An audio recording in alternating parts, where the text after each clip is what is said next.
정보가 있는 시사 토크쇼 장윤선의 팟짱. 다음은 팟짱 서포터즈 1호 광고입니다.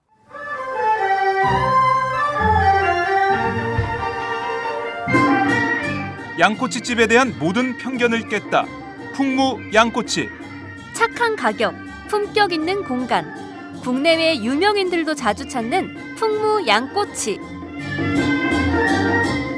나는 그 집 양갈비가 훨씬 맛있던데. 누나, 나는 그 집 맛있는 요리들이 지금도 잊혀지지 않고 있어요. 단체석이 많아 모임하기 좋은 곳. 풍무 양꼬치. 대림역과 구로 디지털 단지 역점 두 곳에 있습니다. 예약 문의 02809-9292, 02809-9292. 잠깐, 팟짱 애청자라고 말씀하시면 통큰 서비스를 제공합니다.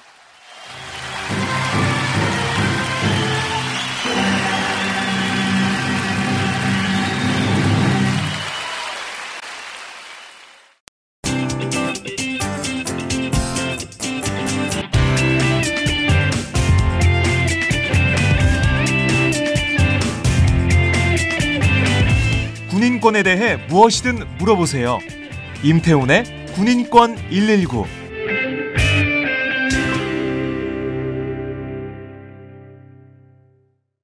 안녕하세요, 박정호입니다. 군인권 119 시간입니다. 오늘도 임태훈 군인권센터 소장 그리고 응급의학 전문의인 김대희 군인권센터 운영위원 나와 있습니다. 안녕하세요. 네, 안녕하세요. 네, 안녕하십니까. 반갑습니다. 지난주에 저희가 부득이하게 임태훈 소장님을 전화로 연결했었는데 네. 소장님 잘 다녀오셨나요? 네, 잘 다녀왔습니다. 네. 그런데 뭐 다녀오면 좀 기분이 네. 착잡하고 그럴 것 같아요. 뭐 기분이 착잡한 것도 있는데요. 갔다 네. 오면 좀 몸이 아파요. 몸이 아파요? 네, 거기 원원들이 많잖아요. 그렇게 억울한 원원들이 많은 곳이라서 현충원 참 안타까운 그런 생각을 좀 많이 하게 되는 그런 시간이었고요. 김대 선생님은 어떻게 잘 지내셨어요? 뭐 그냥 잘 지냈습니다. 네, 2주 만에 뵀는데 목소리가 또 안 나오기 시작했어요. 이거 웬일이죠? 저희 방송에 안 나오셔가지고 목소리도 가신 거 아니에요? 네, 그런가 봅니다. 제가 봤을 때는 이게 네. 응급실에 네. 계시면서 이게 과로해가지고 자꾸 이렇게 안 떨어지는 것 같아요. 그러게요. 네. 과로 때문에 면역력이 좀 약해진 것 같은 볼살도 그런 조금 느낌이 빠진 것 들어요. 같고요. 네. 근데 요즘 들어서 계속 유행하긴 해요, 사실은. 그런 네. 뭐 감기나 이런 것들이요. 네, 부쩍 이제 네. 뭐 이렇게 호흡기 질환들이 부쩍 유행하기 시작하네요. 그리고 또 날씨가 많이 추워져가지고 네. 이 몸 관리하기가 쉽지가 않은데 아무튼 군인권 119 시간 우리 같이 하시는 분들은 몸 건강히 매주 함께 했으면 좋겠습니다. 자, 저번 주 방송 끝난 다음에 응원 댓글이 하나 달렸어요. 제가 이걸 좀 소개를 해드리겠습니다. 예, EINEIRIS님께서 보내주셨는데 임태훈 소장님 힘내세요. 군인권을 위해 노력하시는 모습 멋있으세요. 그리고 지난주에 저희가 언급했던 뇌수막염으로 죽은 훈련소 군인으로 인해서 뇌수막염 예방접종을 필수화시키고 한 사람의 희생이 있기에 소장님 후원 신청할게요 하셨습니다. 예, 후원 신청하셨어요. 아, 그래요? 네, 정말요? 그래서 지난주 그러니까 그 방송하고 나서 후원 회원분들이 좀 들어오시더라고요. 방송을 좀 듣는 분들이 이렇게 가입 신청하시는 것 같아요. 군인권 119를 듣고 감동을 받으셔서 신청하신 분들이 계시군요. 야, 뿌듯합니다. 저도 뿌듯하고요. 제가 어제 그 지난주에 방송 한 2군데, 그러니까 이제 고발뉴스랑 여기랑 고발뉴스 인터뷰했고 여기 그 얘기를 좀 했더니 그 후원회원 분들이 쭉 들어오시는데요. 군인권센터 후원회원의 특징은요, 남성이 더 많을까요, 여성이 더 많을까요? 여성이 많을 것 같아요. 어머니들께서. 네, 여성이 많습니다. 그렇죠. 네, 걱정이 많이 되시니까 남의 일 같지가 않거든요. 대한민국 남성들 반성해야 돼요. 자기 문제인데 맞아요. 네, 자기가 갔다 와서 아들이 다시 가야 되는데 그거 바꾸려고 하지 않고 있어요. 심지어 저희가 대학가에서 이렇게 캠페인 하다 보면 네. 그 군 복무기간 단축에서 예비역들이 굉장히 알러지 반응을 일으켜요. 나는 2년 6개월 했는데 왜 1년 8개월 이거 단축하면 안 돼. 막 이런 식으로 반응을 해요. 네. 그래서 제가 그건 단축할 수밖에 없습니다라고 하면 왜요? 이렇게 이제 물어요. 오히려 막 충동스럽게 왜요? 그래서 2020년이 되면 네. 베이비붐 세대가 끝나고 저출산 세대로 들어가기 때문에 2025년까지 가용 인력이 점점 줄어듭니다. 그러니까 65만을 유지할 수가 없어요. 그러니까 이대로 가면 2020년부터 똑같아지고요. 네. 2020년이 지나면 점점 모자라서 2025년이 되면 2만 명에서 19,000명 정도가 모자랍니다. 모자란 상황. 네. 예. 그렇기 때문에 이거는 복무기간 단축할 수밖에 없어요. 그러니까 이거 가지고 딴소리 하는 사람들은 제가 봤을 때는 네. 인지 부조화 내지는 병원 가셔야 돼요. 네, 국립공주병원 제가 추천해 드릴 테니까 거기 환경 좋더라고요. 가셔서 이영문 원장님한테 좀 진료도 받고 해서 좀 치료받아야 돼요. 왜냐하면은 아니 뭐 그러면 어떻게 할 거예요? 애를 낳아서 뭐 급성장 시킬 거야? 그것도 안 되죠. 예. 추세가 그러니까 어쩔 수 없는 건데 아무튼 우리 어머니들께서 여성분들께서 많이 후원을 해주시라는 그 말씀 좀 이해가 됩니다. 네, 그래서 그러니까는 군대 문제에 대해서 여성들에게 자물쇠 채우는 이 기조는 확실히 깨진 것 같아요. 네. 그러니까 군대 안 갔다 왔으니까는 얘기하지 말아라는 것이 논리가 성립이 안 돼요. 그리고 그렇죠. 더 잘하실 걸요. 아니 방위비 분담금 여성들도 내고 있어요. 네, 세금에. 내고 있기 때문에 당연히 국민으로서 납세 의무를 하고 있는 사람들에게 맞아요. 국방 문제에 대해서 입 다물어라 예산 35조 이상을 쓰는 사람들한테 다물어라 얘기하는 것은 여성을 2등 국민으로 취급하는 거죠. 그러면 안 되죠. 그러면 안 되고. 보세요. 어제 이화여대도. 맞아. 이화여대 정말 잘 싸우잖아. 이거 선생님 보셨어요? 김대현 선생님? 뉴스로만 봤습니다. 뉴스만 봤나요? 네. 어떤 뉴스를 보셨나요? 맡고 있는 문구석. 그다음에 스크럼 짜고. 오마이뉴스, 오마이TV 저 영상 보셨어요? 네, 봤습니다. 역시 제가 오마이TV에서 그 현장을 생중계로 보내드렸습니다. 언제 또 그래 알고 뛰쳐왔어요? 가까워서 그래요. 제가 오마이뉴스는 대단해. 어디서나 동해번쩍 서해번쩍 하기 때문에 사건이 터지면 항상 달려갑니다. 어제 보니까 경찰들이 그 불법을 하고 있던데요.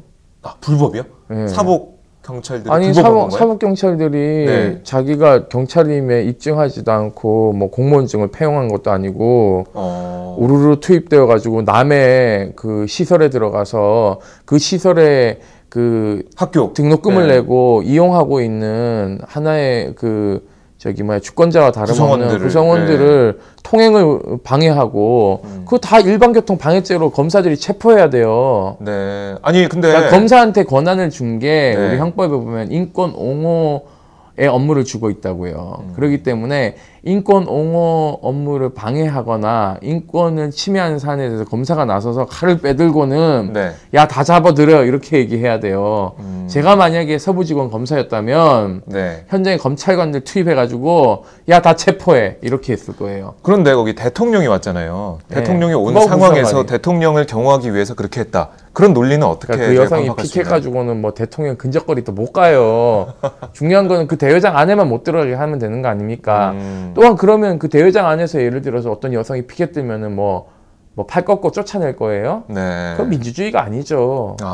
아예 그런 우리 국민들의 의사 표현을 막아선. 그럼요. 헌법에는 표현의 자유가 명시되어 있고 표현의 자유는 왕으로부터 뺏은 권력이에요. 우리 국민들에게 나눠준 겁니다. 사회적 약자가 할 수 있는 마지막 필수 카드가 거리에 나가서 피켓 들고 나 이렇습니다. 여러분들 이런 거 잘못됐어요 라고 얘기하는 의사표현의 자유라고요. 그래서 미국은 또 미국 얘기 나오네. 미국은 미국 갔다 오더니 너무 친밀하게 그때 3주 다녀오셨죠? 미국 헌법 1조가 표현의 자유에 관한 거예요. 그렇기 때문에 표현의 자유는 굉장히 헌법 체계 내에서 엿하고 바꿔먹을 수도 없는 금과 옥조와 같은 거예요. 그렇기 때문에 어제 이대생들은 우리 헌법이 보장하고 있는 기본권을 향유하려고 하는 정신이 강했고 우리 경찰은 정근대성을 보여주는 왕조국가의 무슨 포도청에서 나온 여왕을 모시고 있는 듯한 포졸들도 아니고 스스로를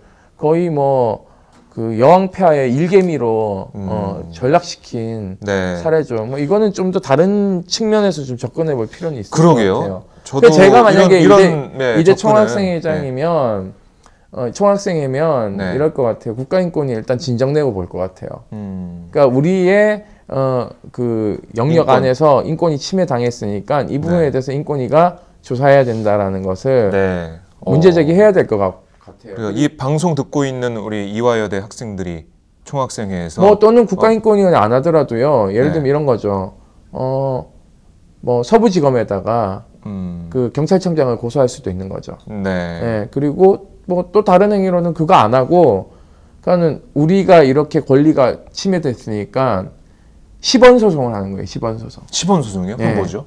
10원. 내 권리가 침해받으니까. 왜냐하면 돈을 많이 걸면은 사람들이 저 돈 벌려고 한다 이렇게 얘기하니까 내 권리가 침해됐다는 거 확인만 받는 거예요. 그래서 네. 구성원들 거기 있었던 사람들이 다 10원씩 청구하는 거예요. 국가를 상대로. 아무튼 그 당시에 학생들이 어떤 인권을 침해당하고 의사표현의 자유를 침해당했다는 것을 확인할 수 있는 어떤 방법이 있어야겠네요. 네, 그럼요. 네, 그렇기 때문에 그걸 전례를 만들어야지 네. 함부로 이렇게 못 맞게 되는. 예. 네. 그런 게 필요하죠. 선생님 보시면서 어떠셨어요? 영상 보시면서. 그냥 느낌이 네. 예전 자료 화면 보는 것 같은 거. 그러니까 예전에 이렇게 저는 아직 그 민주화 이후의 세대니까 그 당시 민주화 전. 네, 민주화 전에 87년 체제 전에 그런 느낌이 좀 그런 들었다. 거를 자료 화면을 보는 듯한 느낌? 어떻게 저게 가능하지? 이런 느낌. 그 말이 딱 맞네요. 저는 체류탄만 없었지. 그런 거를 본 세대이기 때문에 네. 직접 밀기도 하고 그랬기 때문에 저는 낯설지는 않았는데요. 네. 약간 아까 얘기한 것처럼 시대를 옮겨놨나 이런 느낌도 좀 받았어요. 요즘 학내에서는 대통령 오면은 뭐 쌍수 들고 환영하거든요. 그렇죠. 일단 그런 뭐 게 좀 많았죠. 내 정치적인 성향과 관계없이 그러니까 이 사람이 무슨 얘기하는지 들으러 오는 거예요. 그건 기업인과 정치인 여야 할 것 없이 그런 추세인 것 같아요. 그렇죠. 예전에 그 YS가 고대 강연 갔다가 거기서 막혀가지고 들어가지도 못하고 차에서 소변을 해결하고 뭐 그런 일이 있었는데 그걸 고대생들이 모르더라고요. 아 그래요? 제가 어제 군인권 서포터즈 모임이 있어서 네. 사무실 회의하는데 이제 이화여대 그 학생들의 얘기가 자연스럽게 네, 나왔어요. 화제가 됐군요. 그래서 제가 그 얘기를 꺼냈죠. YS는 그 고대 정문으로 고집하다가 결국은 차 안에서 뭐 소변 해결하고 막 이랬더니 고대생이 하면 그런 일이 있었어요. 이러더라고요. 모르는구나. 네, 모르죠. 그러니까 이런 거를 역사책에 담아야 되는데 정말. 그러니까 역사는 승자의 역사이기 때문에요. 네. 그리고 강자의 역사이기 때문에 이 소수자와 약자는 안 실려요. 그래서 미국 교과서나 유럽 교과서가 되게 다양화되어 있어요. 네. 그래서 예를 들면은 흑인의 역사에 대한 역사 교과서가 따로 있고요. 네. 집필하면 되니까 그렇죠. 여성 인권에 네. 대한 여성 인권의 시각으로 따로 교과서. 있고요.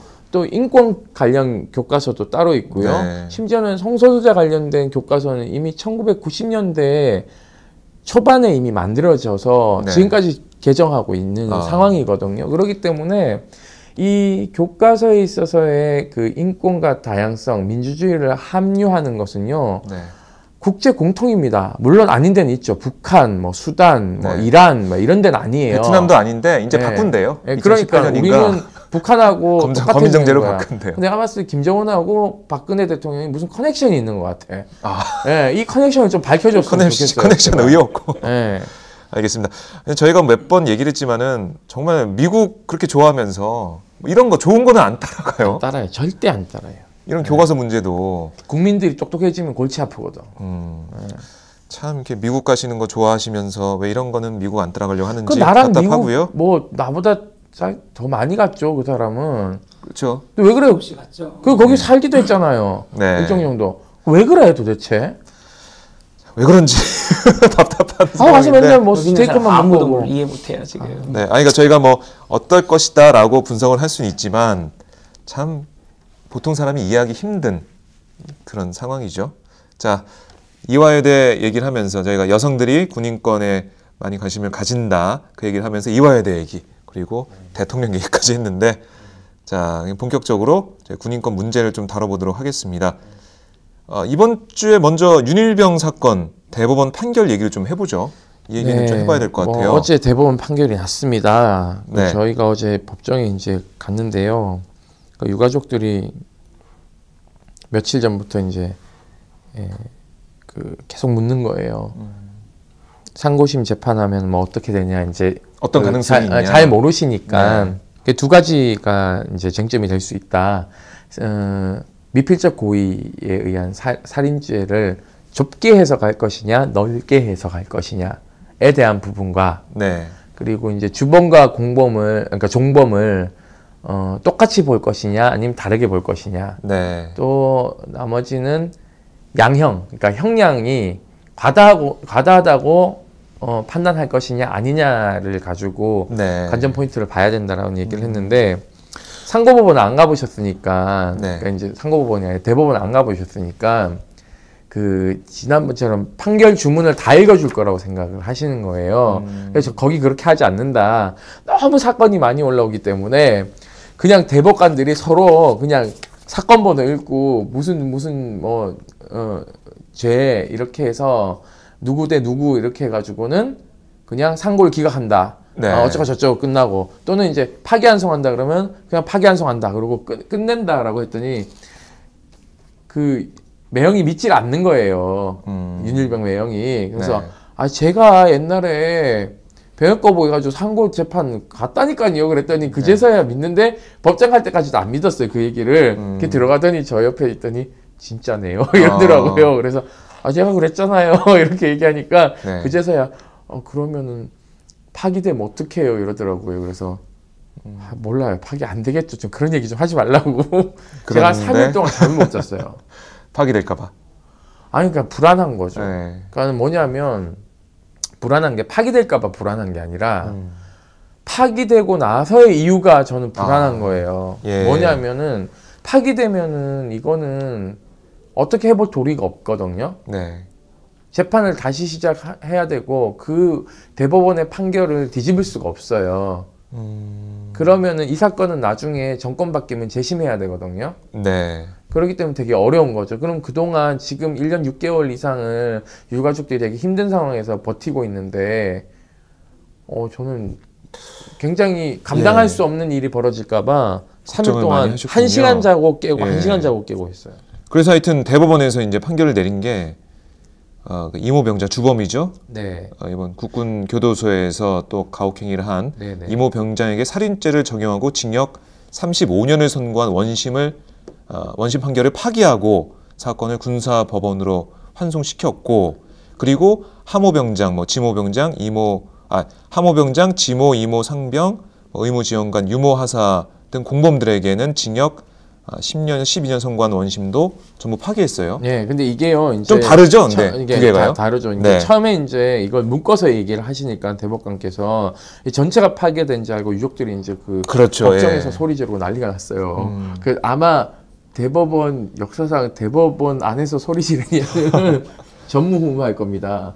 그러니까는 법원 경위들도 당황한 거예요. 법원 경위 8명이 들어와 있었거든요. 네. 그 서슬퍼런 대법관 거의 막 의자도 되게 커요. 뒤에 막 이렇게 신전처럼 이렇게 뒤에 막 이렇게 그렇게 있고요.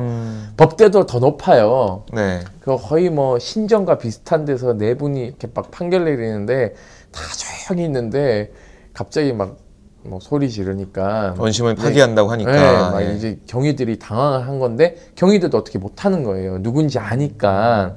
그래서 어떤 젊은 경위가 이제 나왔는데 이제 소리 계속 지르니까 조용하라고 나가라고 이러니까 네. 뒤에 있던 나이 드신 분이 잡아 당기더라고요. 하지 말라고.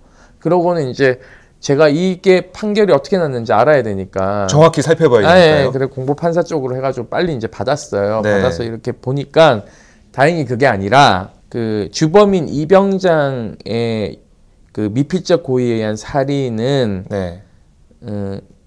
대법원 원심 판결을 수긍할 수 있다라고 되어 있어요. 그러니까 살인죄에 대한 그런 원심 판결을 수긍할 수 있다. 예, 그리고 살인죄가 맞다. 상당 부분 판결문을 봐도 네. 살해의 목적이나 계획적인 살인 의도가 있어야만 인정되는 것이 아니다. 그러니까는 이미 인식하고 예견된 고의가 있다고 할 수 있다라고 했기 때문에 예. 아예 판결문 못을 박았어요. 이 부분은 손대지 마라. 네. 이 부분 맞다. 다만 공동 정범이라고 지칭되는 하병장, 이상병, 지상병에 대한 네. 공통된 살인죄로의 기소는 잘못된 것 같다. 유죄 판결은. 예. 그러니 요거는 파기한다. 그러니까 다시 심리해라. 법리 오해가 있는 것 같다. 네. 다시 심리하라고 했고, 그러면은 이게 고등군사법원으로 가서 요 부분만 심리를 다시 합니다. 그리고 또다시 파기한 게 하나 있는데, 이게 뭐냐면 폭력행위 등 처벌에 관한 법률 위반에서 네. 집단 흉기 등 폭행에 대해서 직권 파기를 했어요. 이게 직권 파기가 뭐냐면, 네. 그러니까는 이건 심리할 필요도 없는 거예요. 그러니까 이거는 잘못됐다. 왜 잘못됐냐면 이 조항이 없어졌어요. 헌법재판소 위헌 판결로 인해서.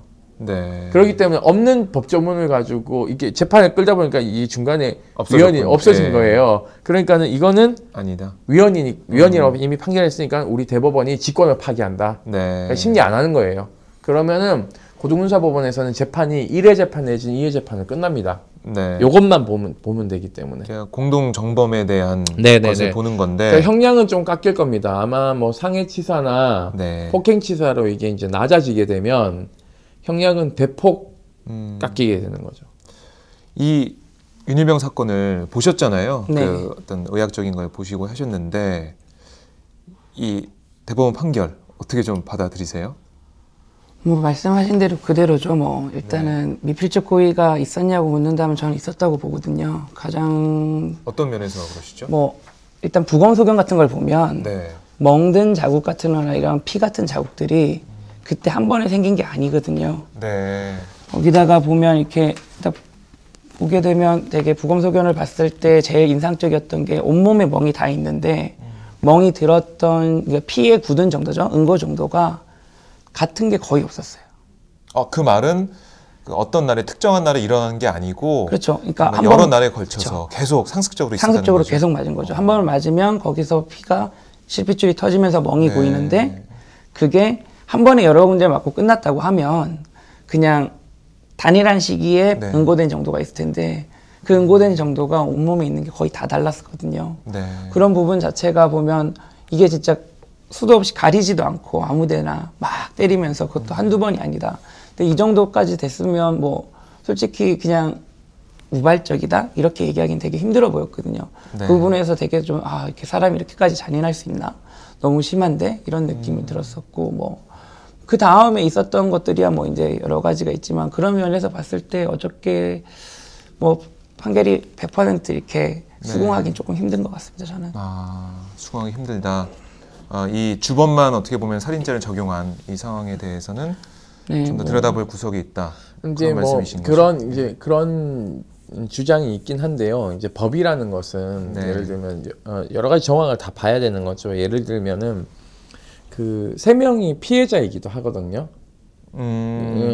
그것을 그 주범인 이모 병장한테 그럼요. 당했던.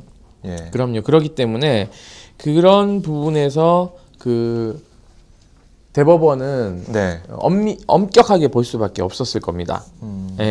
그러기 때문에 그리고 또 하나는 그 권력 관계에서의 지시 사항들이 있을 거 아닙니까? 네. 그러니까 그런 것도 이제 무시할 수 없는 거죠.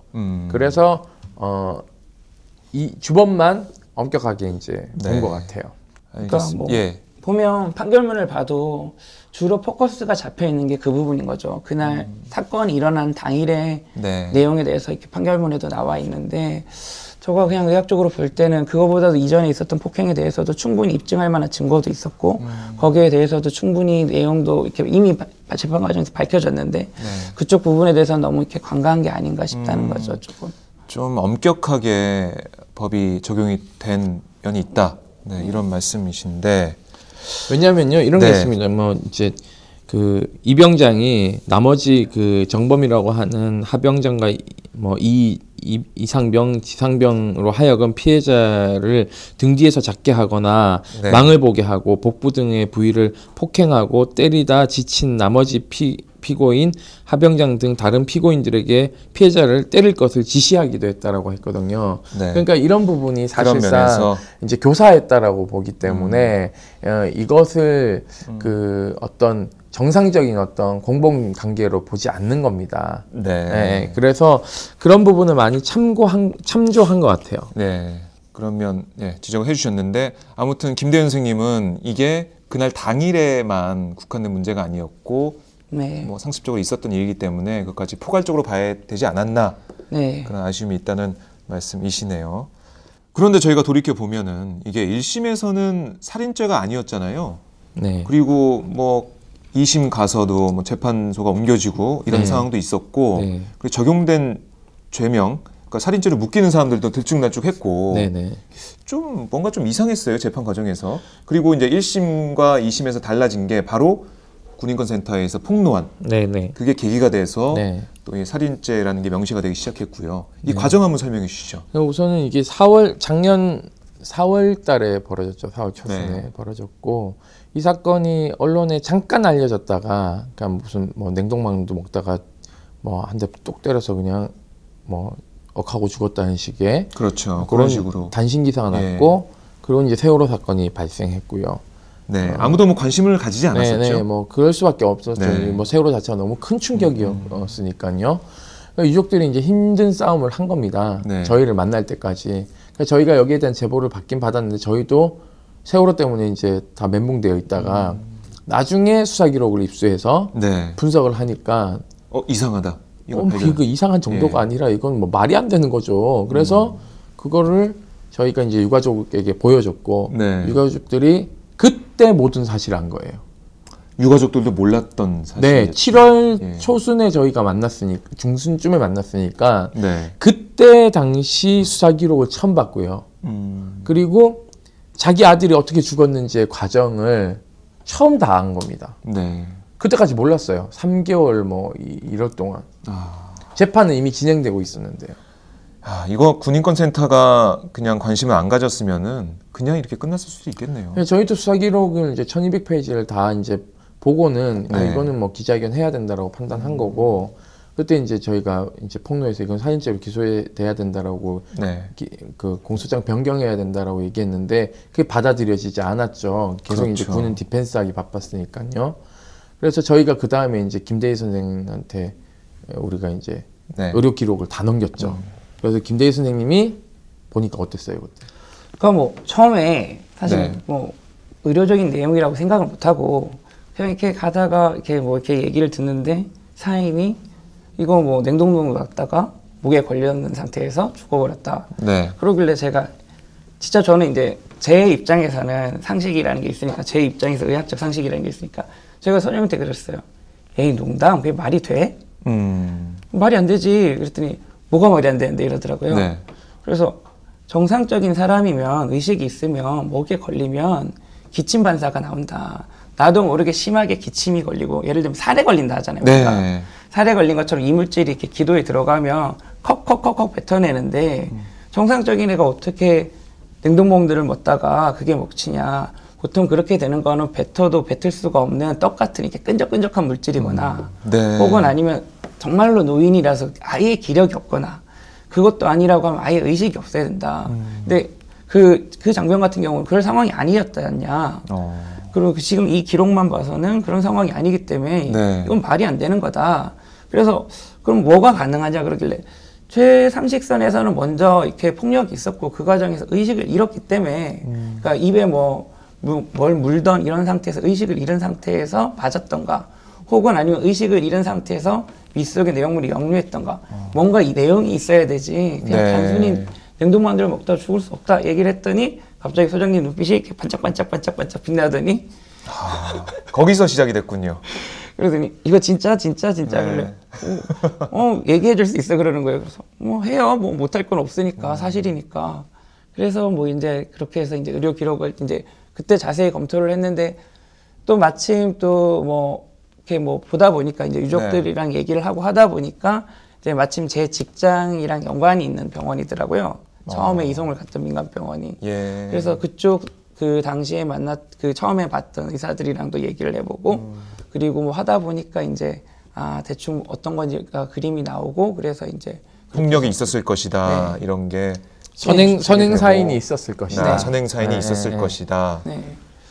그래서 선행 사인이라는 얘기를 사실상 김대희 선생님이 그때 이제 처음 했죠. 그래서 저희가 네. 2차 기자회견을 이제 김대희 선생님과 같이 했어요. 네. 그래서 이거는 사인이 그 기도 폐색이 아니라 이미 그 전에 선행 사인이 있었고 그것은 그러니까는 이제 예를 들면 그런 게 있어요. 네. 수사 기록에 보면은 말을 웅얼거리면서 오줌을 이렇게 소변을 이렇게 그 선체에 누면서 다리 힘이 풀어가 쓰러졌다라고 하거든요. 네. 그러니까 이게 이제 김대희 선생님은 이게 선행사인 중에서 뇌진탕으로 의심될 소견이다. 네. 라고 그걸 잡아낸 거예요, 사실은. 그러니까 이것에 대해서 저희가 이제 선행사인이 바뀌어버리면, 선행사인이 있다고 얘기하고, 네. 기도폐색이 아니라 사인이 그렇게 되면은, 살인죄를 뒷받침할 수 있는 의학적 객관적인 게 입증할 수 있는 근거가 네. 하나 마련이 된 겁니다. 그래서 저희가 더 이렇기 때문에 살인죄로 가야 되는 게 맞다라는 네. 기자회견을 했고, 그때 이제 폭발적으로 거의 맞아요. 이제 언론이 거의 네. 뭐 생중계하면서 다 받아쳤죠. 근데 이게 지금 대법원 판결 나온 상황인데, 근데 이 군 사건 이게 보면은 계속 이게 좀 잊혀지는 것 같아서 좀 안타까워요. 잊혀지는 상황이고 계속해서 다른 사건들이 또 나오기 때문에 사건으로 사건을 막죠. 그러니까 그런 게 계속 반복이 돼서 너무 안타깝고요. 그러니까요. 윤희명 사건도 정말 너무나 충격적이었고 군대를 바꿔야 된다. 그러니까 군 그 재판 체계도 바꾸고 군을 뜯어 고쳐야 된다. 이런 얘기를 많이 했었는데 지금 또 미지근해지고 아무도 뭐 관심을 아무도 아니겠지만 많이 관심이 떨어진 상황이죠. 네, 네. 잘 안 갔죠. 그러니까 우리 그래도 대법원이 의료적인 부분에서는 가톨릭대학교 이정부 성모병원에서 가다출혈에 의한 속발성 쇼크 및 자멸 증후군 등으로 사망했다라는 것을 네. 그대로 인정을 인정하고 있어요. 그러니까 네. 저는 이거는 두 가지 측면에서 의미가 크다고 봅니다. 그러니까 네. 하나는 법리적 해석에서의 미필적 고의를 우리 대법원이 좁게 해석하지 않고 넓게 피해자 중심주의로 가고 있다라는 네. 것의 하나의 긍정적인 반응과 두 번째는 의학적인 부분이 법리적인 부분에서의 그 객관적 역할을 뒷받침하고 있다. 그러니까 의료 소송이나 이런 것들이 굉장히 잘 모르는 네. 소위 말해서 이제 전문가 영역이었는데 이것이 이제 보편화되는 상황으로 이제 넓혀지고 있다라고 보고 있거든요. 네. 그래서 저는 이번 대법원 판결이 주는 의미가 크다라고 보고 있고요.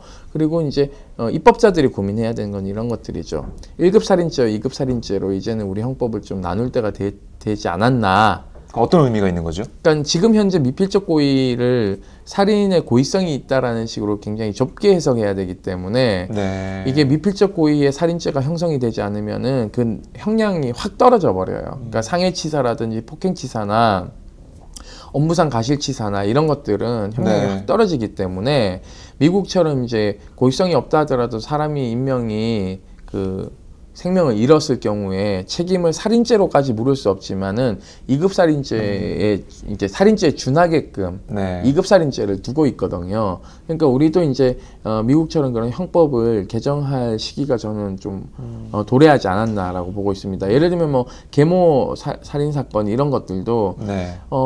울산 계모 살인 사건이 미필적 고의를 적용을 했거든요. 하급식 판결이. 네. 그러니까 이게 이렇게 되면 어떻게 되냐면 판사의 재량이 너무 집중되고 있고 사법부가 이것에 대해서 소극적으로 될 수밖에 없어요. 그러니까 이거는 입법권자들이 명확하게 법을 만들어줌으로 인해서 이것을 판단하는 법관들의 판단력을 넓혀주는 것이 오히려 입법부가 사법부하고 공조체계를 강화하는 것이죠. 예. 그리고 그게 피해자 중심주의로 갈 수 있는 하나의 또 단초가 될 수도 있는 것이죠. 네.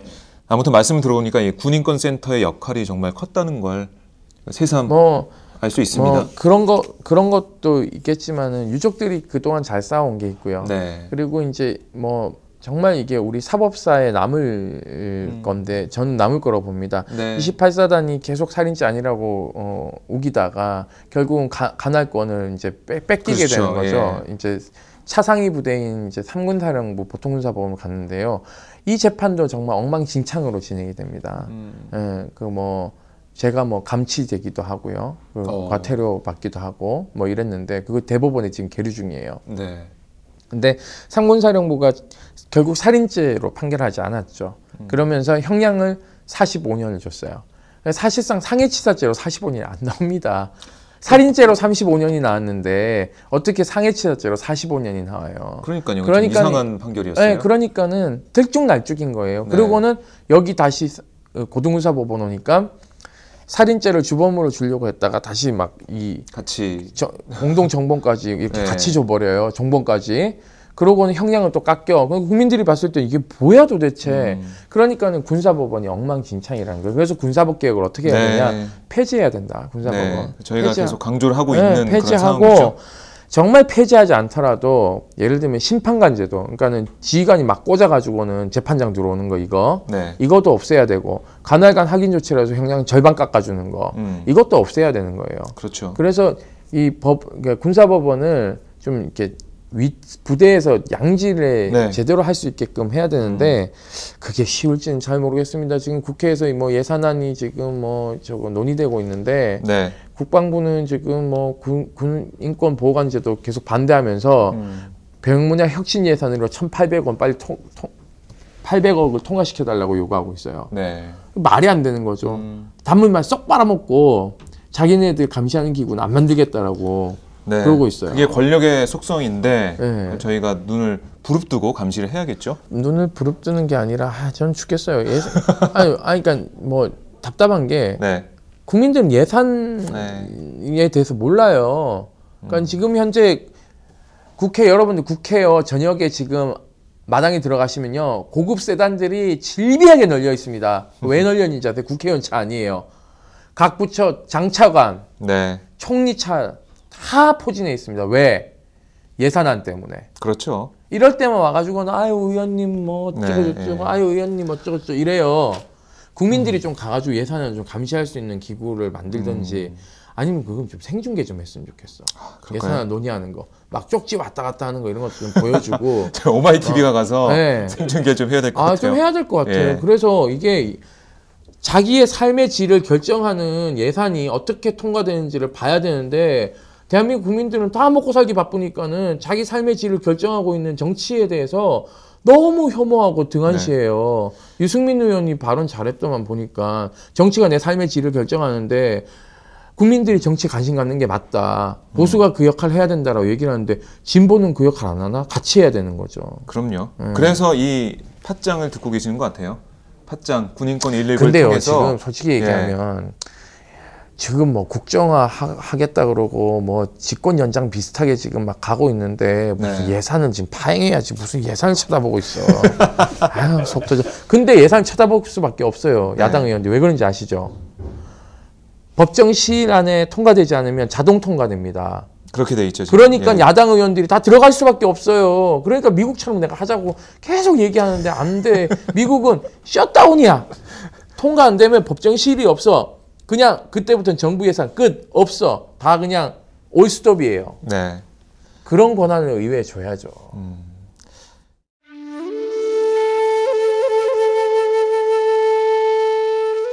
영한네이처의 마카산삼. 공중파 텔레비전에도 없고 인터넷 배너 광고 하나 없지만 팟캐스트 좀 들어봤다 하는 분들은 다 아는 마카산삼.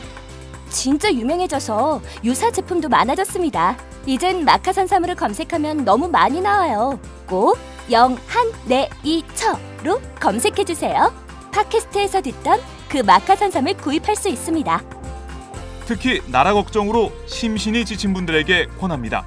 몸에 정말 좋습니다. 내 몸도 나라도 살릴 힘이 납니다.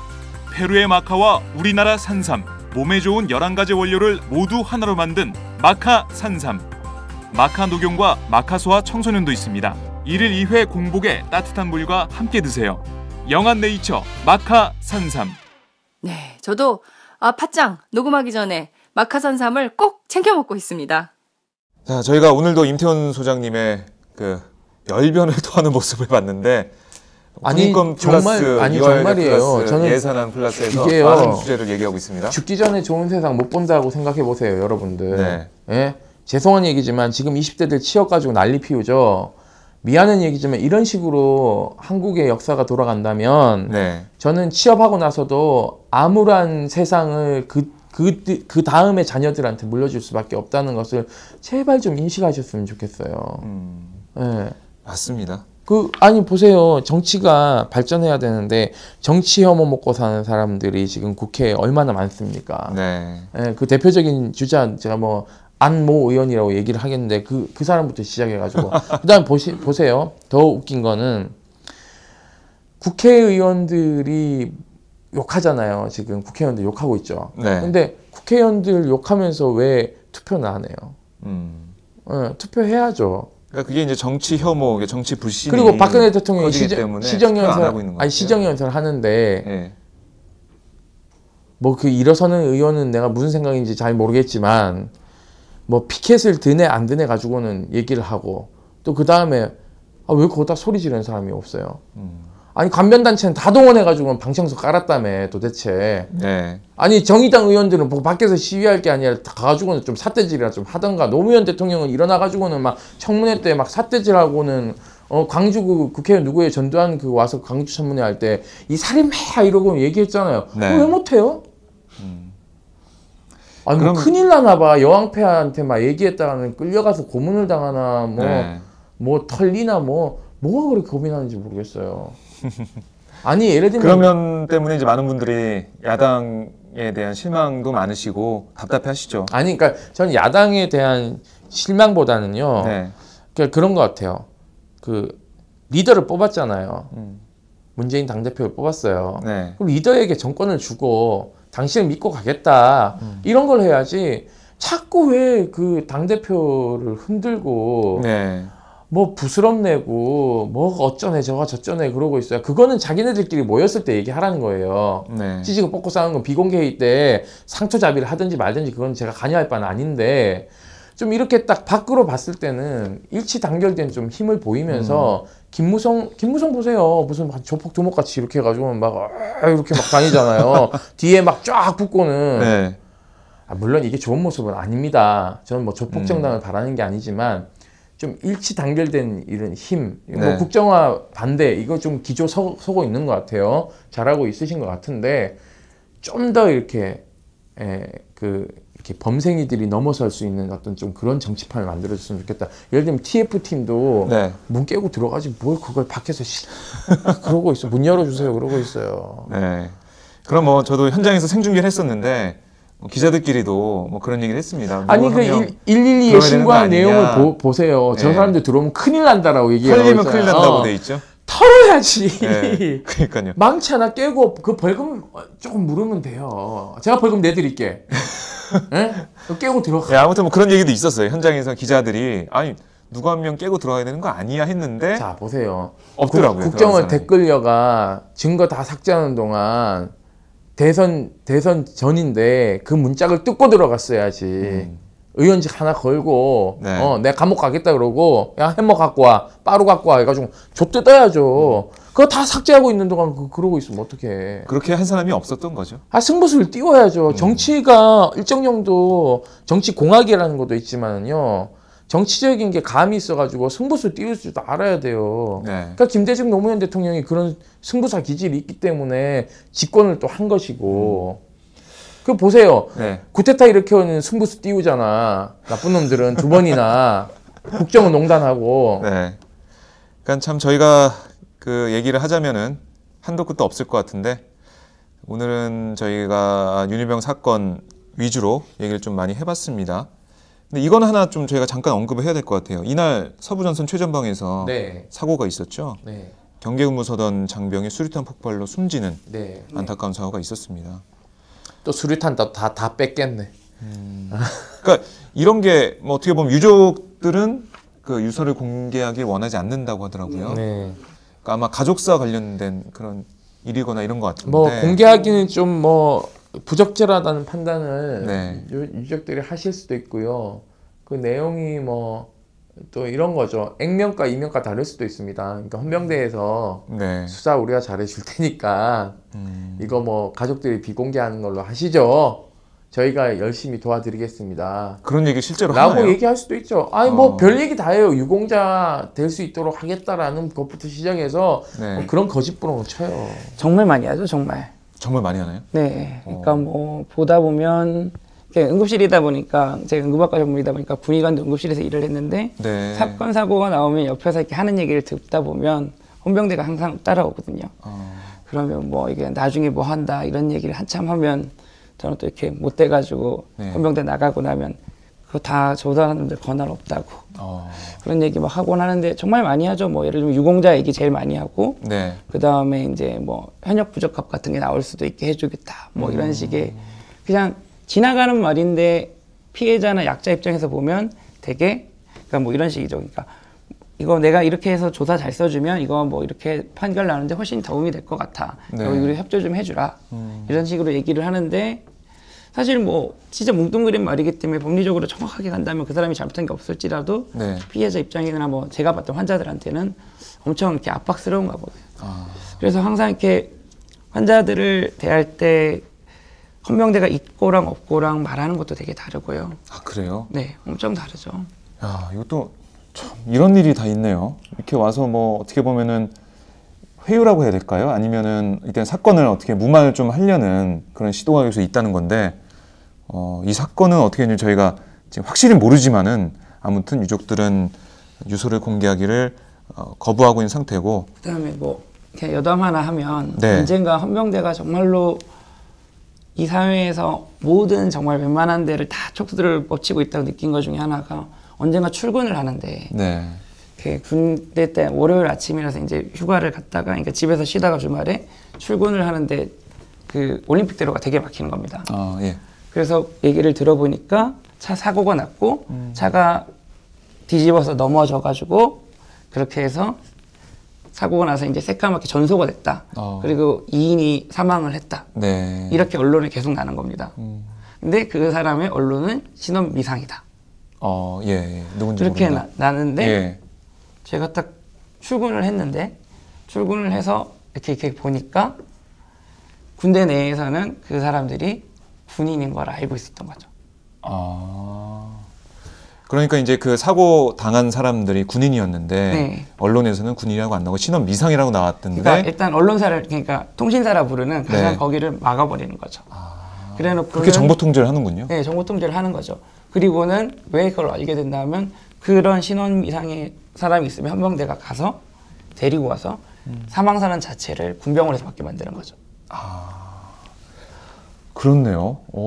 그런 일도 있었네요. 그래서 제가 이렇게 헌병대한테 웃으면서 물어봤었죠. 이 망자들 네.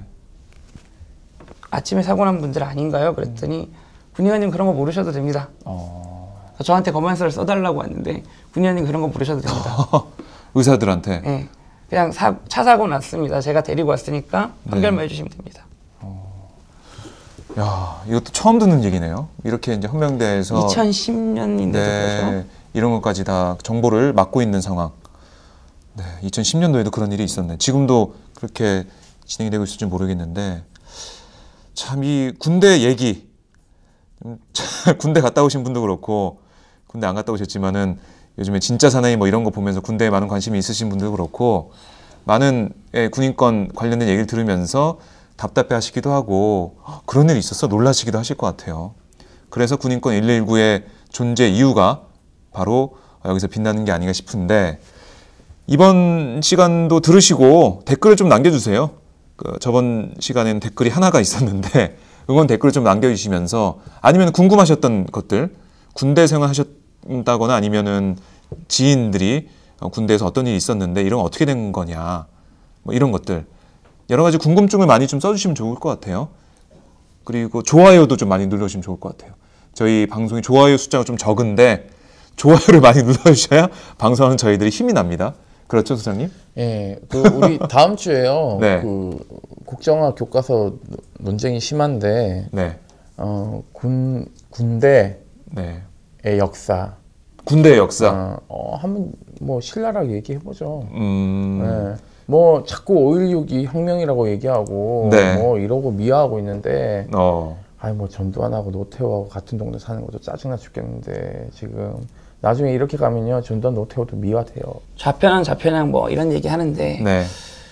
사실 대한민국의 절반인 남성들이 훈련소 가서 듣는 그런 대한민국의 역사 네. 이런 거 다 들어보셨잖아요. 네, 들어봤죠. 그걸 생각하면 너무나 왜곡이 심한데 거기에 대해서는 요만큼도 얘기를 안 하면서 저렇게까지 얘기를 하는. 근데 거기에 대해서 아무도 이렇게 영향을 안 받을 것 같으면서도 네. 같이 이렇게 일을 해보는 이렇게 병사들, 의무병이나 아니면 뭐 같은 군의관들 경험을 봐도 생각보다 많은 영향을 받습니다. 맞아요. 그랬던 것 같아요. 그때 거기서 교육받을 때는 정말 이게 진리다 이런 생각을 하면서 이걸 다 외워야 된다 이렇게 느꼈던 것 같아요. 생각보다 많은 영향을 받기 때문에 그 부분에 대해서도 자기들은 요만큼도 이렇게 고칠 생각도 없고 전혀 이렇게 객관화하거나 그러지 않을 거면서도 그러면서 이렇게 그나마도 고등학생들은 안 그러니까 그것마저도 저렇게 바꾸려고 하는 거 보면 너무 좀 그런 것 같아요. 저희가 참 군인권 얘기를 하고 있지만은 군인권 이 시간이 다른 얘기 안 할 수가 없어요. 그렇죠? 그럼요. 다 영향을 다 영향을 받기 때문에 우리 군대 가 있는 우리 아들들, 동생들이 다 영향받는 상황이 바로 이 뭐 국정교과서 문제도 그렇고 여러 가지 예산안 문제도 그렇고 다 연관이 돼 있어요. 참. 그리고 광고 하나. 네, 광고. 다음 주 월요일 11월 2일에 서울대학교에서 김종대, 김광진, 임태훈의 군인권 토크쇼가 열립니다. 그래요? 네네네. 세 분이 뭉치면 장난 아닐 것 같은데? 그러니까요. 저도 기대되는데요. 저희 군인권센터랑 그리고 서울대 사회과학대 학생회랑 공동 주최하는 행사고요. 서울시가 후원합니다.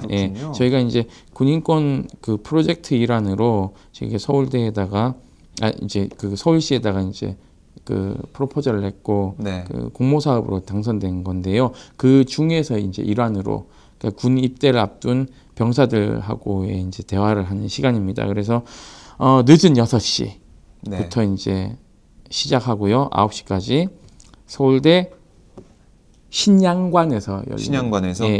누구나 갈 수 있는 건가요? 누구나 오실 수 있고요. 오시면은 만난 간식도 드립니다. 좋네요.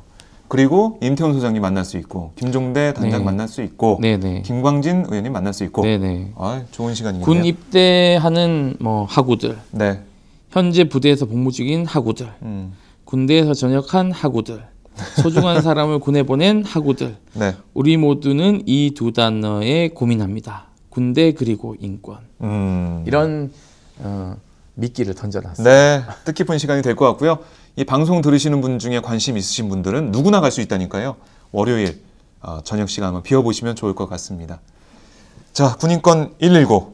제가 아까 말씀드렸듯이 좋아요 많이 눌러주시고요. 댓글도 좀 달아주세요. 저희가 힘을 낼 수 있게, 군인권을 지킬 수 있게 청취자분들이, 애청자분들이 도와주시면 정말 고맙겠습니다. 자, 소장님, 선생님 고생 많으셨습니다. 네, 감사합니다. 다음 주에 뵙겠습니다.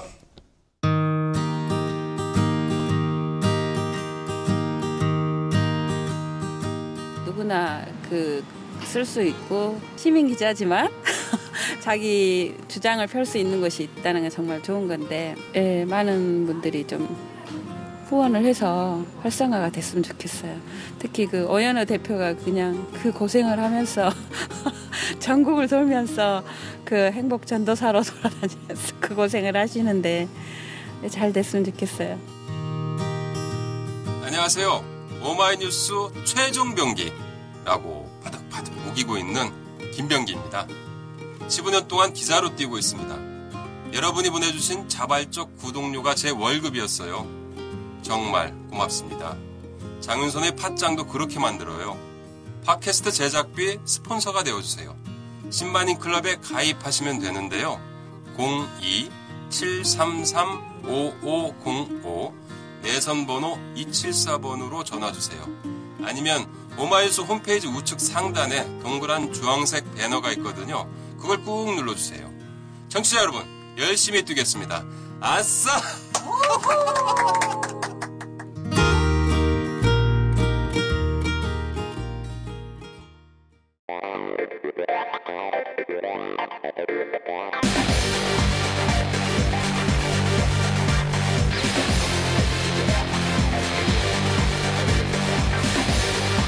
정보가 있는 시사 토크쇼 장윤선의 팟짱.